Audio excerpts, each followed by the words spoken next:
So, growing up as a child, I was a very prim and proper, neat and tidy young girl. You'd never seen me rolling in the mud or, jumping in the puddles. And growing up in Kathmandu, a very comfortable environment, nothing challenged this character. And I grew up into a person who, loved doing things by the book, following the rules. And so with this, after finishing my medical degree, I started working for an international aid agency that provides medical health care in conflict situations. And one day I found myself in South Sudan. And on a particular night, not unlike many nights, I got called in for an emergency case. And as I got to the emergency tent, a few of my colleagues who were already there around the patient. And I looked at the patient, and then I looked at my colleagues, and I knew that my face was mirroring the same horror that their face had.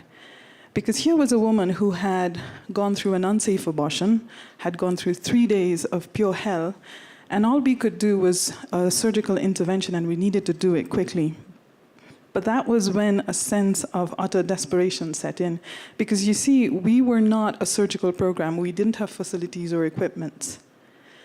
And on top of that, none of us in the team were qualified to perform the surgery.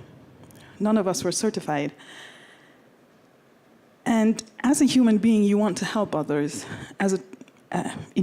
With a medical training, you want to save lives. And with all the expertise in that tent, we knew that we couldn't do anything, and we just had to wait for her to die. But much to my surprise, our medical coordinator came up to us a few minutes later and said, "All right, guys, you have to get moving quickly. We're going to do this. We're going to give it our best shot."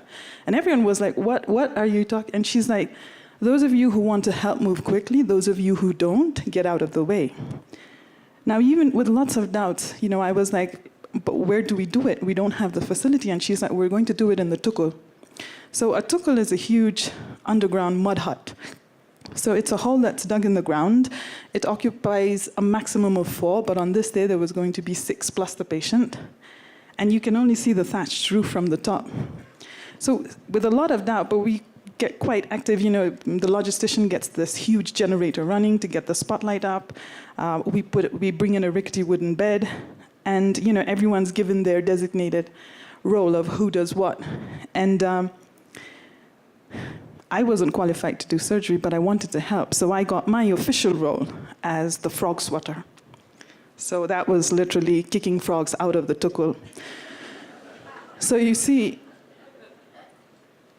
it was the rainy season in South Sudan, and because these tukuls were underground, there's always a certain amount of water. So seeing a frog or two was not unusual. But because of the spotlight that was on, a lot of insects were attracted to the light, and it seemed like the whole frog community had arrived for a feast.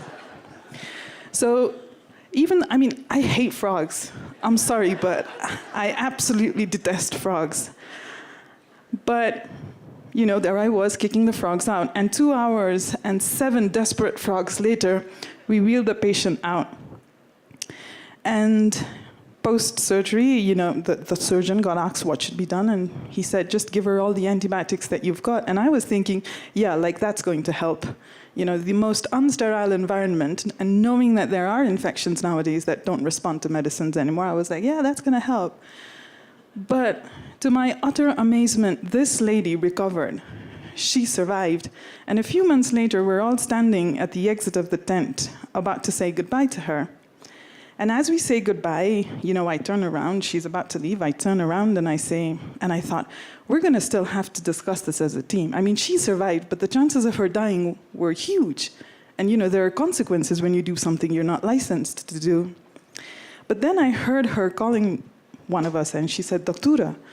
And then I turn around and she grabs my hand, and then, she starts saying thank you. And I'm like, I didn't do anything, I was in charge of the frogs. But she kept saying something in Arabic, and I looked at the translator who said, she's saying thank you for letting her be able to go back home to her kids, who she's desperately wanting to see again. And I don't know if it was the way she held my hand, or the way she was looking at me, or this image of her kids back home, but for the first time I thought, this has been worth it.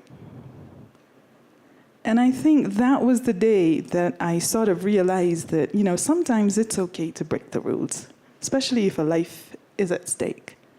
And I think it was from that day that I grew as a human being and started learning to follow my heart a bit more, to break the rules once in a while, if it was okay. And life since then has been an amazing journey. Thank you.